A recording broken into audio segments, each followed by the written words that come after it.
நானா நீங்களானா நான் தான் பெரிய தலைவன். ₹1 காசு இல்ல, ஒரு பிள்ளைகளுக்கும் பின்புலம் இல்ல. எளிய பிள்ளைகள் நாங்க ஒரு தொகுதிக்கு 20,000, 15,000, 28,000, 22,000 இப்படி வாக்க வாங்கி வச்சிருக்கோம். நீங்க நின்னு பாருங்க தனியா. முத 234 வேட்பாளர் போடுங்க பாப்போம். திமுக போடுங்க போடுங்க. இந்தியாவின் நம்பர் 1 முதல்வர் போடுங்க. 234 போடணும். ஆனால் தனியா போடணும், தனியா போடணும். மனச்சான்றுக்கு விரோதம்ல ₹1 நேர்மையாளர்கள் மாறி மாறி ஆட்சி செஞ்சிருக்கேன் உங்க அப்பா காலத்துல இருந்து. நீங்க உண்மையிலேயே மனச்சான்றுக்கு விரோதம் இல்லாம இந்த மண்ணுக்கு மக்களுக்கு நல்லது செஞ்சது உண்மையானால், சத்தியமானால் அதையே சொல்லி வாக்குக்கு காசு கொடுக்காம வாக்கு வாங்கி காட்டணும். என்னைய தாண்டி காட்டணும். இந்த எளிய மகனை நீ வென்று காட்டணும். நீ கதவுல ஒட்டிட்டு போறது நோக்கம் என்ன? நான் எல்லாம் தலைமறைவாயிட்டேனா? வேற எங்கேயும் என்னை தொடர்பு கொள்ள முடியாத தூரத்துக்கு போயிட்டேனா? எப்படி ஒட்டிட்டு ஒட்டுற இடத்துல எதுக்கு ஊடகம் வருது? இவ்வளவு தொலைக்காட்சியில் எதுக்கு இங்க வந்து? அழைப்பானை நாம் படிக்கவா, நாட்டு மக்கள் படிக்கவா? சொல்லுங்க தம்பி. நீங்க ஒரு அதிகாரியா உங்ககிட்ட கேட்குறேன். அழைப்பானை நாம் படிக்க அனுப்புனீங்களா, கொண்டு வந்தீங்களா, இல்ல நாட்டு மக்கள் நாம் படிக்கணும்னு கொண்டு வந்தீங்களா? இவங்க எல்லாருமே என்ன நினைச்சுட்டு இருக்காங்கன்னா, 5 வருஷத்துக்கு ஒரு தடவை தேர்தல் வருது, பல முறை ஆட்சிகள் மாறுதுங்கிறத மறந்துட்டு இவங்களே அந்த நாற்காலியில் அப்படியே நிரந்தரமா பசை போட்டு ஒட்டின மாதிரி நம்ம கீழே இறங்கவே போறது இல்லைங்கிற திமிரில் ஆடுற ஒரு ஆட்டம் இருக்குல்ல, அதுதான் அங்க அது கவனத்தில் வச்சுக்கிட்டு விளையாடணும். எல்லாம் விளையாடுறது. வலசரவாக்கு காவலர் ஒட்டிட்டு போயிட்டாரு, படிச்சிட்டோம்ல. இந்த மாதிரி ஒட்டிட்டு போயிட்டாங்கிற தகவல் எனக்கு வந்துருச்சு. அப்புறம் அது அதுக்கு அங்க படம் காட்டணுமா? அதை வர போறவங்களுக்குல நோக்கம் என்ன? அது வழக்குல, அந்த குற்ற வழக்குல ஆட்சி சம்பந்தப்பட்டிருக்குல்ல, அது உங்க ஆள் இல்ல. எதுல நீ சரியா இருந்திருக்க? இந்த இதுல உடனே அதை விசாரிச்ச நீதியை நிலைநாட்ட துடிக்கிறேன். நீ பல்கலைக்கழக வளாகத்தில் நடந்த தங்கச்சிக்கு நடந்த கொடுமைக்கு என்ன விசாரிச்ச? பொள்ளாச்சியில் நடந்த அந்த கூட்டு பாலியல் வன்கொடுமைக்கு என்ன விசாரிச்ச? என்னமோ வயசுக்கு வந்தோன்னா குச்சியில் இருந்த புள்ள தூக்கிட்டு போய் அப்படி சோளக்காட்டில் வச்சு குண்டு கட்டா கற்பழிச்சு விட்ட மாதிரி கதறிட்டு இருக்கு எல்லாரும். என்ன உங்க மனநிலை என்ன? இதே சீமான்யா ஒரு சாதாரண இயக்குனர், அவருக்கு ஒன்றும் மதிப்பு இல்லை, படங்களும் இல்லை, வீட்டில் இருக்கிறேன், இந்த மாதிரி வழக்கு நீ எடுத்து பேசுவியா? நீ ஒரு முழு அதிகாரம் சேர்ந்து சுத்திரிய.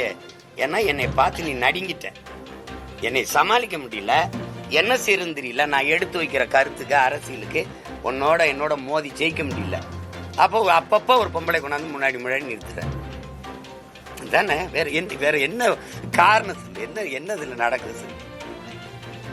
என்னமோ அப்படியே கல்லூரியில படிச்சிருக்க பிள்ளைய நான் விருப்பமே இல்லாம கடத்திட்டு போய் கற்பழிச்சு விட்ட மாதிரி. என்னங்கடா உங்க நாடகம்? என்ன விளையாட்டு பண்றீங்க நாட்டுல? இதெல்லாம் என்னைய கேட்கறது எதுக்கு? பெரியாரை பத்தி பிடிச்சு இப்ப போய் எவ்வளவோ மக்கள் பிரச்சனை இருக்கு மகாராசா, எவ்வளவோ மக்கள் பிரச்சனை இருக்கு, அதெல்லாம் பேசல.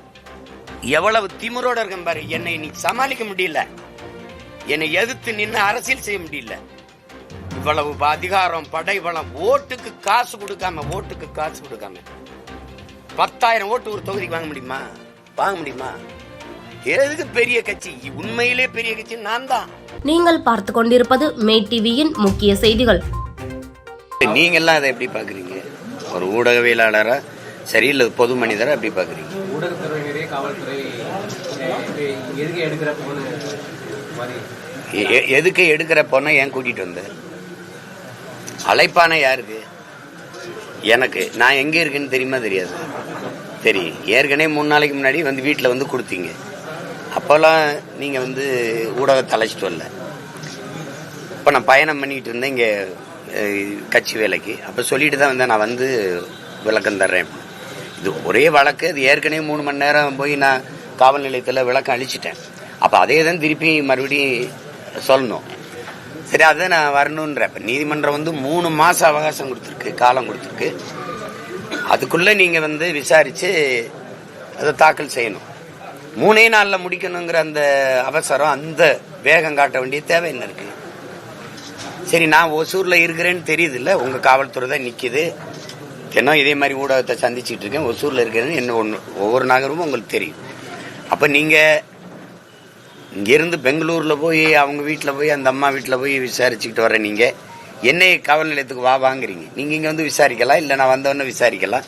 ஓடி போறது இல்ல. அப்படி இருக்கும்போது அவசரமா நீங்க என் வீட்டுக்கு வர்றதுக்கு முன்னாடியே ஊடகம் நிக்குது, எல்லா தொலைக்காட்சியும் நிக்குது. நீங்க ஒட்டிட்டீங்க. வழக்கு சம்பந்தப்பட்ட காவல்துறை வந்து வலசரவாக்கம் காவல்துறை, அது ஒட்டிடுது. ஒட்டினதை கூட உங்க வேலை முடிஞ்சிருது. இப்போ நீங்கள் எது கதவுல ஒட்டிட்டு போறீங்க? வீட்டில் நிறைய பேர் இருக்காங்க, என் மனைவி இருக்காங்க, அவங்க கிட்ட கூப்பிட்டு கொடுத்துருக்கல. ஏன்னா அழைப்பானை வாங்கும்போது கையெழுத்துணும், நீங்கள் ஒட்டிட்டு போனால் நான் கையெழுத்து இடலை. அப்போ அது தேவையில்லைன்னா அவங்க கிட்ட கொடுத்துட்டு போயிருக்கலாம்ல. நீங்கள் ஒட்டினீங்கன்னா இப்போ எனக்கு பதிலாக கதவு வந்து உங்களுக்கு விளக்கம் தருமா? எப்படி நீ கதவுல ஒட்டிட்டு போகிறது நோக்கம் என்ன? நான் இல்லை தலைமறைவாயிட்டேனா, வேற எங்கேயும் என்னை தொடர்பு கொள்ள முடியாத தூரத்துக்கு போயிட்டேனா? எப்படி ஒட்டிட்டு அப்போ ஒட்டுற இடத்துல எதுக்கு ஊடகம் வருது? இவ்வளவு தொலைக்காட்சியில் எதுக்கு அங்கே வந்துச்சு சொல்லுங்க? எதுக்கு வந்துச்சு?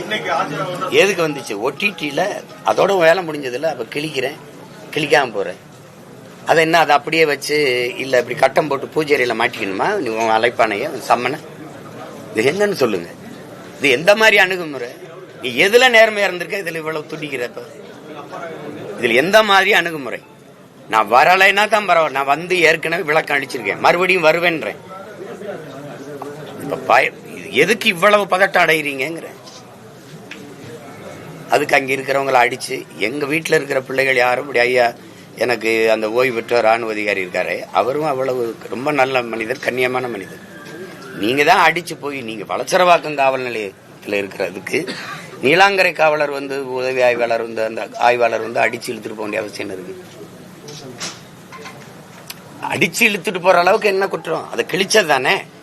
அது அப்புறம் அப்படியே இருக்கணுமா? இல்ல ஆண்டாண்டு காலமா அந்த அந்த கதவுல இருக்கணுமா? அது அழைப்பானை நாம் படிக்கவா, நாட்டு மக்கள் படிக்கவா? சொல்லுங்க தம்பி, நீங்க ஒரு அதிகாரியா உங்ககிட்ட கேட்கிறேன். அழைப்பானை நாம் படிக்க அனுப்புனீங்களா, கொண்டு வந்தீங்களா, இல்ல நாட்டு மக்கள் நாம் படிக்கணும்னு கொண்டு வந்தீங்களா?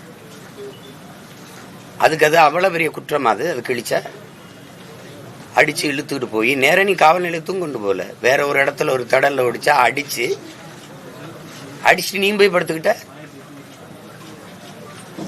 இது ஒரு வழக்கமா வச்சுக்கிறாங்க. எப்படின்னா இவங்க அடிச்சிருவாங்க, இவங்களுக்கு இவர் கையில கீறல் பட்டுருச்சா, நீ அடிச்சு காயம் பட்டதுல இவங்க எல்லாருமே என்ன நினைச்சுட்டு இருக்காங்கன்னா, 5 வருஷத்துக்கு ஒரு தடவை தேர்தல் வருது, பல முறை ஆட்சிகள் மாறுதுங்கிறத மறந்துட்டு இவங்களே அந்த நாற்காலியில் அப்படியே நிரந்தரமா பசையை போட்டு ஒட்டின மாதிரி நம்ம கீழே இறங்கவே போறது இல்லைங்கிற திமிரில் ஆடுற ஒரு ஆட்டம் இருக்குல்ல, அதுதான் அங்க அது கவனத்தில் வச்சுட்டு விளையாடணும். எல்லாம் விளையாடுறது. நீ பயப்படுறவனாவது ஒருத்தர் சொல்லுங்க. நீங்க இத்தனை வழக்கு போட்டிருக்கீங்க, ஒவ்வொரு வழக்குக்கும் வந்து நேர் நிக்கிறேன், நான் முடிஞ்ச நேரம் ஒரே நேரத்தில் 4 அழைப்பானைனா எங்க போக முடியும்? ஒரு ஆள் தானே. வராம இருந்தா சொல்லலாம். இப்ப நீங்க எதுக்காக நீங்க இந்த வேலையை செய்யறீங்க? இன்னைக்கு ஒசூர்ல நான் இருக்கேன்னு சரி, இன்னைக்கு இருக்கிற நவீன உலகத்துல எனக்கு பகிரிலே அனுப்பியிருக்கலாம், உங்களுக்கு அழைப்பானை அனுப்பியிருக்க. எதுக்கு வீட்டுல போய் ஒட்டணும்? வீட்டுல யாருக்கான்னு கேட்டிருக்கலாம். என் மனைவி இருக்காங்க, என் மனைவி கொடுத்துருங்களா? அவங்க சட்டம் படிச்சவங்க, இந்திய குடிமை பணிக்கு தேர்வு எழுதி தேர்ச்சி பெற்றவங்க. நீங்க அவங்க கிட்ட கொண்டு கொடுத்துருக்கலாம்ல. நீ வந்து கதவுல ஒட்டிட்டு அதை கிழிச்சாங்கிறதுக்காக நீலாங்கரை காவலர் அந்த உதவி ஆய்வாளர் வந்து வேக வேகமா இதை வந்து அடிச்சு இழுத்துட்டு போக வேண்டிய தேவை என்ன இருக்கு? அவர் ஒட்டிட்டு போயிட்டாருல்ல, வலசரவாக்கு காவலர் ஒட்டிட்டு போயிட்டாரு, படிச்சிட்டோம்ல. இந்த மாதிரி ஒட்டிட்டு போயிட்டாங்கிற தகவல் எனக்கு வந்துருச்சு. அப்புறம் அது அதுக்கு அங்க படம் காட்டணுமா? அதை வர போறவங்களுக்குலாம் நோக்கம் என்ன? இதற்கு முன்னாடி இதே போன்ற சம்மன் ஜாபர் சாதிக் வழக்குல, இந்த போதை கடத்தல் வழக்குல கைது செய்யப்பட்ட ஜாபர் சாதிக் வீட்டுல ஒட்டின சம்மனை அவங்க தாயை கிழிச்சிருக்காங்க. ஆனா அங்க காவல்துறை அந்த மாதிரி நடவடிக்கை எடுக்கல. அது வழக்குல, அந்த குற்ற வழக்குல ஆட்சி சம்பந்தப்பட்டிருக்குல்ல, அது உங்க ஆள் இல்ல. இது எதுல நீ சரியா இருந்திருக்க? இந்த இதுல வந்து உடனே அதை விசாரிச்ச நீதியை நிலைநாட்ட துடிக்கிறேன். நீ பல்கலைக்கழக வளாகத்தில் நடந்த தங்கச்சிக்கு நடந்த கொடுமைக்கு என்ன விசாரிச்ச? பொள்ளாச்சியில் நடந்த அந்த கூட்டு பாலியல் வன்கொடுமைக்கு என்ன விசாரிச்ச? இது என்ன? இது பாலியல் வழக்குன்னு யாரு? முதல்ல அந்த பொம்பளை யாரு? சொல்லிட்டா அது குற்றமாயிருமா? 1000 பேர் 1000 சொல்ல விசாரிக்கணும்ல. விசாரிக்காம நீ உறுதி பண்ணிட்டு போயிட்டு இருந்தீன்னு என்ன அர்த்தம்? என்ன அர்த்தம்? என்னமோ வயசுக்கு வந்தோன்னா குச்சில இருந்த பொருளை தூக்கிட்டு போய் அப்படி சோளக்காட்டுல வச்சு குண்டு கட்டா கற்பழிச்சு விட்ட மாதிரி கதறிட்டு இருக்கு எல்லாரும். என்ன உங்க மனநிலை என்ன? இதே சீமான்யா ஒரு சாதாரண இயக்குனர், அவருக்கு ஒன்றும் மதிப்பு இல்லை, படங்களும் இல்லை, வீட்டில் இருக்கிறேன், இந்த மாதிரி வழக்க நீ எடுத்து பேசுவியா? நீ ஒரு முழு அதிகாரம் சேர்ந்து இதுக்கு சுத்துறிய. ஏன்னா என்னை பார்த்து நீ நடுங்கிட்ட, என்னை சமாளிக்க முடியல, என்ன செய்யறது தெரியல. நான் எடுத்து வைக்கிற கருத்துக்கு அரசியலுக்கு என்னோட மோதி ஜெயிக்க முடியல. அப்பப்ப ஒரு பொம்பளை கொண்டாந்து முன்னாடி நிறுத்துற தானே. வேற என்ன காரணம் சொல்லு? என்ன இதுல நடக்குது சொல்லு? என்னமோ அப்படியே கல்லூரியில படிச்சிருக்க பிள்ளைய நான் விருப்பமே இல்லாம கடத்திட்டு போய் கற்பழிச்சு விட்ட மாதிரி. என்னங்கடா உங்க நாடகம்? என்ன விளையாட்டு பண்றீங்க நாட்டுல? இதெல்லாம் என்னைய கேக்குறது எதுக்கு? பெரியார பத்தி பேசிட்டு இப்ப போய் எவ்வளவோ மக்கள் பிரச்சனை இருக்கு மகாராசா, எவ்வளவோ மக்கள் பிரச்சனை இருக்கு, அதெல்லாம் பேசல. எவ்வளவு திமிரோட இருக்க பாரு. என்னை நீ சமாளிக்க முடியல, என்னை எதிர்த்து நின்று அரசியல் செய்ய முடியல. இவ்வளவு அதிகாரம், படை பலம், ஓட்டுக்கு காசு கொடுக்காம 10,000 ஓட்டு ஒரு தொகுதிக்கு வாங்க முடியுமா? எதுக்கு பெரிய கட்சி? உண்மையிலே பெரிய கட்சி நான் தான். நானா நீங்களானா நான் தான் பெரிய தலைவன். ₹1 காசு இல்ல, ஒரு பிள்ளைகளுக்கும் பின்புலம் இல்ல. எளிய பிள்ளைகள் நாங்க. ஒரு தொகுதிக்கு 20,000, 15,000, 28,000, 22,000 இப்படி வாக்க வாங்கி வச்சிருக்கோம். நீங்க நின்னு பாருங்க தனியா. 234 வேட்பாளர் போடுங்க பாப்போம். திமுக போடுங்க. இந்தியாவின் நம்பர் 1 முதல்வர் போடுங்க. 234 போடணும். ஆனால் தனியா போடணும். மனச்சான்றுக்கு விரோதம்னா ₹1 நேர்மையாளர்கள் மாறி ஆட்சி செஞ்சிருக்கேன் உங்க அப்பா காலத்திலிருந்து. நீங்க உண்மையிலேயே மனச்சான்றுக்கு விரோதம் இல்லாம இந்த மண்ணுக்கு மக்களுக்கு நல்லது செஞ்சது உண்மையானால், சத்தியமானால் அதையே சொல்லி வாக்குக்கு காசு கொடுக்காம வாக்கு வாங்கி காட்டணும். என்னைய தாண்டி காட்டணும். இந்த எளிய மகனை நீ வென்று காட்டணும்.